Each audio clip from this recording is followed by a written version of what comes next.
Эзэн засгийн амнаас нэг асуулт асууя. За одоо хууль зүйн байгаль орны харьяанд тайлгнадаг одоо төсвийн ерөнхийлөгчийн захирагчдын 2028-аас 2029 оны одоо хөрөнгө оруулалтын болоод урсгал зардлын төсвөллүүдийг одоо улсын нэгдсэн төсвийн 2027 оны төсвийн хүрээний мэдээлэл 2028-аас 2029 оны төсвийн төсвөлд яаж тусгадаг вэ гэдэг асуулт хариулъя.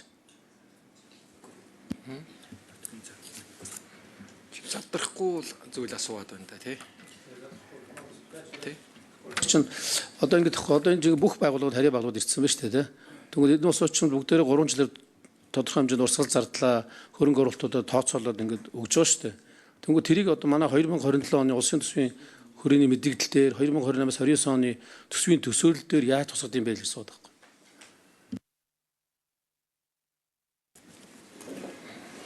За ингээд ерөнхийдөө ингээд бүх хүсэлтээ нэг авчихна. Хүсэлт гэдэг нөгөө 45 их 80 хөрөнгө оруулалт нь 29.9 их 80-д авчихна. За энэ бол ерөнхий нэг хэрэгцээ. А нөгөө талдаа чадвараа тооцно. За Монгол улсын эдийн засаг яаж өсөх нь вэ? Инфляц яаж явах нь вэ? Төсвийн орлого бүрдүүлдэг гол нөгөө орлого бүрдүүлж байгаа гол 4-5 суур орлогуудын маань эрх зүйн орчин ямар байна. За шинээр гадаад хөрөнгө оруулалт орох нь, экспорт импорт ямар байна, экспорт идэвхжих нь, экспорт дотор гарч байгаа гол түүх эдийн дэлхийн зах зээлийн эрэлт хандлага үн ямар байх нь. Ингээд бүхий л одоо томоохон одоо татвар бүрдүүлж байгаа томоохон бүх аж ахуй нэгжүүд нэг бүрчлэн уулзна. Хэрэгжүүлж байгаа төсөл хөтөлбөрүүдийг гаргана.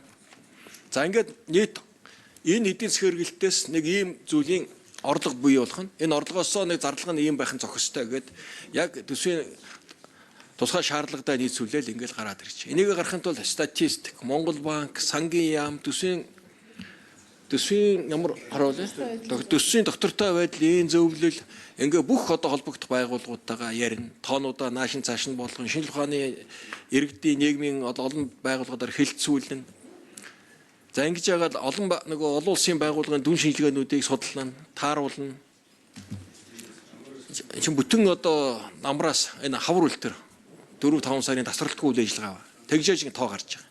Ингээд тоогоо хоёртаас ойртуулсаар угаад гараад ирэн. За энэ дэр чинь засгийн төсвийн бодлого Монгол банкны мөнгөний бодлоготойгоо бас уялдуул нийцлээ хангана. Ингээд л Монгол улсын макро эдийн засгийн гол энэ 9 тоогоо хамгийн түрүүнд гаргаж байгаа. Энэ 9 тоон дээрээ сангийн яам цаашаа задаргаагаа хийн.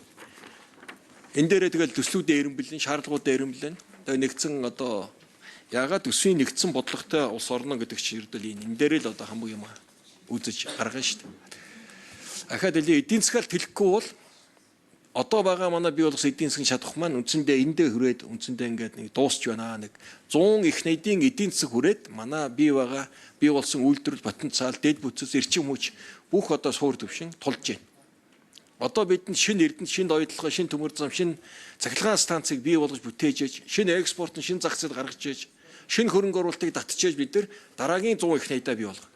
Тэгжээж нэг мэднэ тулгымцоолоо асуудлаа шийдэхгүй бол одоо манай орлогын боломж энэ төвшөндөө л одоо ирээд үндсэндээ ингээд зогсож байгаа шүү. Одоо яаж чахаад эрдэнэ дахиж баяжуулалт, олборлолт хийг нэмэгдэхгүй.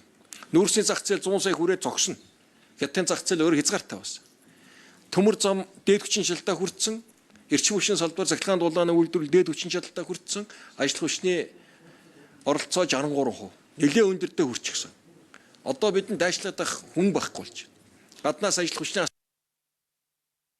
За хуулийн төслийн 1-р зүйлтэй холбогдуулан зарчмын зөрүүтэй санал гаргах